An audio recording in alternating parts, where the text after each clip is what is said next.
But today we say, Happy Epiphany. Yeah, it doesn't sound right, does it? It's awkward, it's strange. Epiphany is a really churchy word. Really churchy.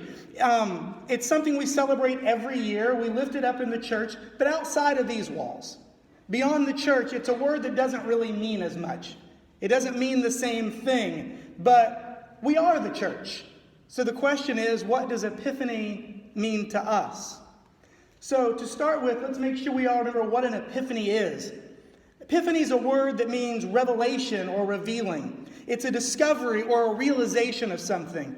In the Greek language, it was used often to refer to a deity or a sacred moment that revealed itself to someone. And then we look at what Epiphany celebrates.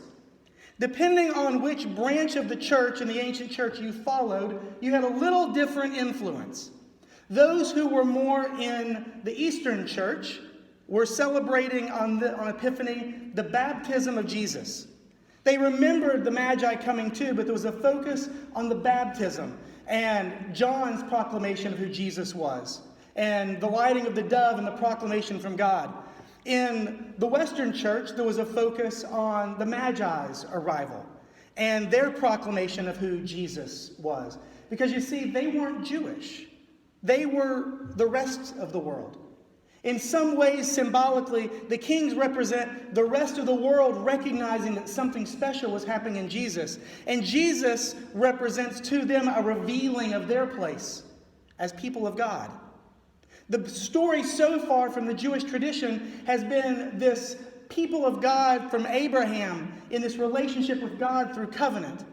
But now Jesus represents through this connection with the kings that something special is happening not just for the Jewish community, but for the whole world. It's a revealing in some ways of how broad, how wide the love and grace and covenant of God really is. So Epiphany is a day of discovery and revelation when each person tries to figure out what Jesus means to them. We celebrate the gift of Jesus at Christmas, but on Epiphany we ask the question, what does that gift mean to you? What does that gift mean to you? Epiphany is a day of discovery and revelation when we look at the gifts of Christmas and maybe take a second to review what we got. Did any of you have a special place that you set gifts out after Christmas as kids? For my family, we knew that grandparents would come visiting, and we wanted to show them what we got. So we would set all the toys we got in one special place, and as we got done playing with them for at least a few days until grandparents came around and saw all of our loot, we would put them back in the same place. Kind of an opportunity to look back and see what we had gotten for Christmas. In many ways, that is Epiphany. An opportunity to look at Christmas and see what it is we've really received.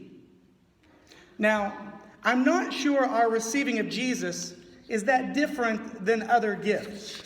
We receive the gift of Jesus, but sometimes I'm not sure we receive it any different than other gifts. My grandmother, my Mama Birdie, may have been the worst gift receiver I've ever met.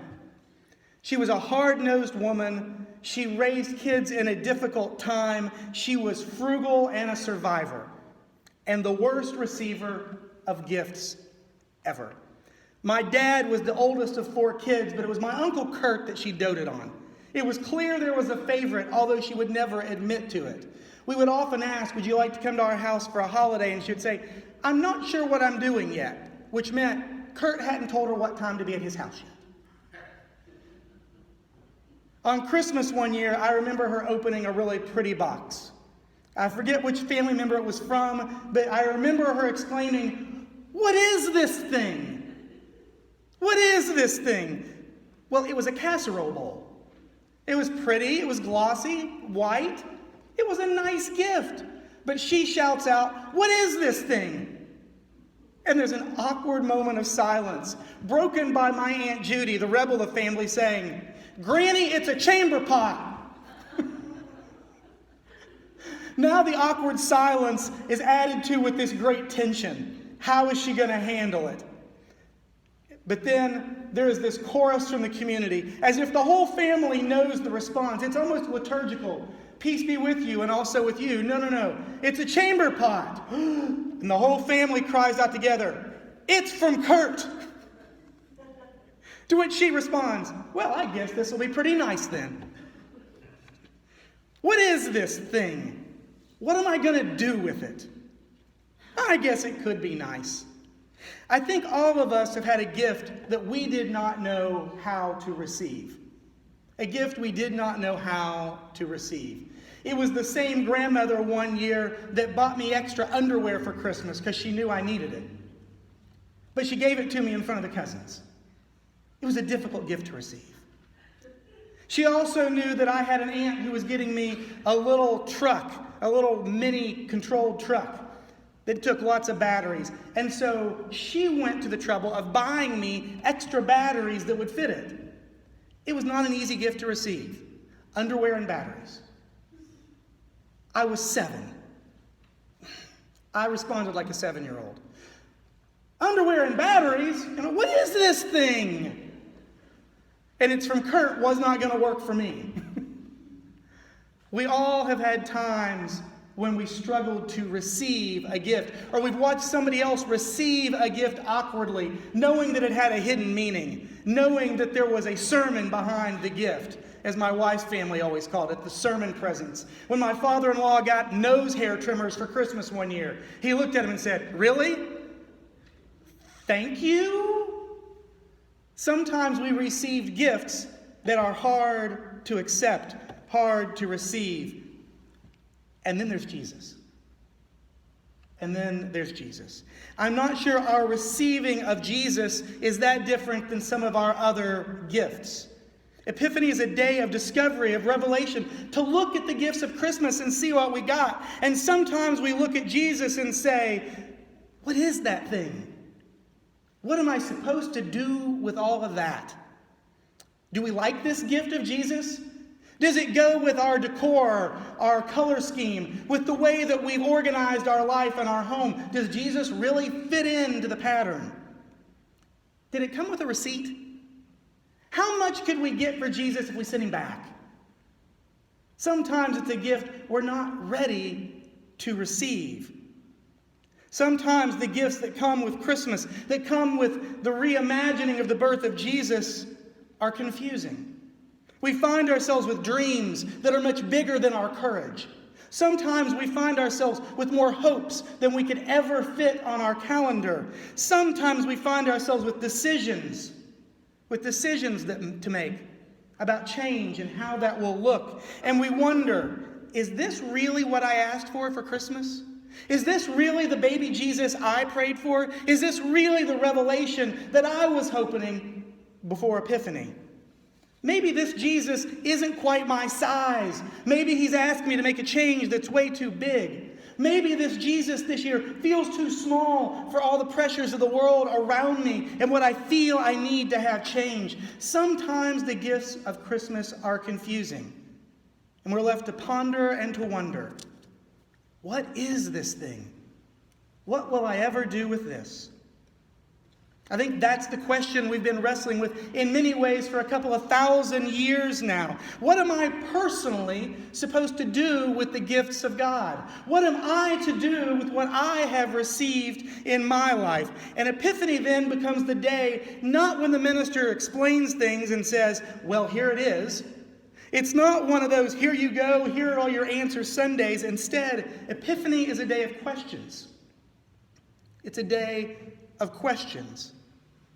What did you receive this Christmas? What did you receive? Not just what gifts were under the tree, not just what packages did you get, what spiritual, emotional gifts did you receive this Christmas? What did this Christmas mean to you? This Christmas, different than others, what did this one mean to you? Where do you feel this Christmas is leading you? Where is this Christmas leading you? For you, what comes next? That's what Epiphany is about. It's seeking answers to those questions. It's trying to unfold what has been wrapped up neatly and packaged in our Christmas decorations and songs and carols. It's unpacking it and figuring out, what am I going to do with this? What comes next? And the discovery to those answers can be frightening and beautiful, but it is a gift we have received, and unlike other gifts, we can't take it back. As much as we might like to think we can hand it off or stick it in the closet till next Christmas, we have already begun to change. We have already begun to be shaped by the experience of Christmas. And the question has been asked, and we cannot make it go away. What's next? What's next? If you don't know the answer to that, it's okay. The Magi didn't either. They came following a star, not knowing exactly where it was going to lead. They come to Herod not knowing what the next step is. Herod calls the leaders of the Jewish community, their scholars, their prophets together and says, what is your tradition telling you about what these Magi have experienced? They had to ask questions. They had to seek the wisdom of others. They only followed the star as far as it would take them until they had to stop and ask for directions, men. It's one of the things we can work on in the new year. They had to ask for directions, to seek the wisdom of the community. And then they could continue on their journey. They didn't know where the star would lead them. It was just the beginning. And they had no idea where they would end up, what it would all look like in the end. Any expectations they had were changed as the journey unfolded. And so it is for us. When we don't know what else to do, we can look to the star. We can look to the past, to the wisdom of those around us. We can take the first step on a journey as it feels right for us and trust that there will be people to guide us along the way. Mentors, friends, family, church that will be there to encourage us, to question us, to push us, to inspire us along the way. There will be songs that come on the radio at just the right moment. There will be the book that we pick up after years, the friend that calls again, that the journey will reveal itself as it goes. There will continue to be epiphanies, discoveries, revealings of where God is at work in our life as we go down the journey. We don't have to know where it's going to lead. We don't have to have our expectations met. We can simply begin the journey as the Magi did, following whatever star it is that we have set our eyes upon, and take the first step and leave the rest to God. We take this journey, each of us, as we unpack Christmas. But we also take this journey as a church. We take it as a church. In church, we don't know where God is leading us. We have no idea. We do know that we have a part to play. We know our small part of the story. We know where we are now. We know where we are now. We know who the people among us are now. And we know where we've been. We can look back on a history that has shaped us, that has informed us, that gives us some direction. Maybe a basic star to look towards as we navigate our way into the future. But we have no idea where God will lead us in the future. But as we go, we will discover. We will discover. As we go, God will reveal. God will make known to us new opportunities, new gifts that we had not seen before, and we will be met by the unexpected. The unexpected. And it will be a beautiful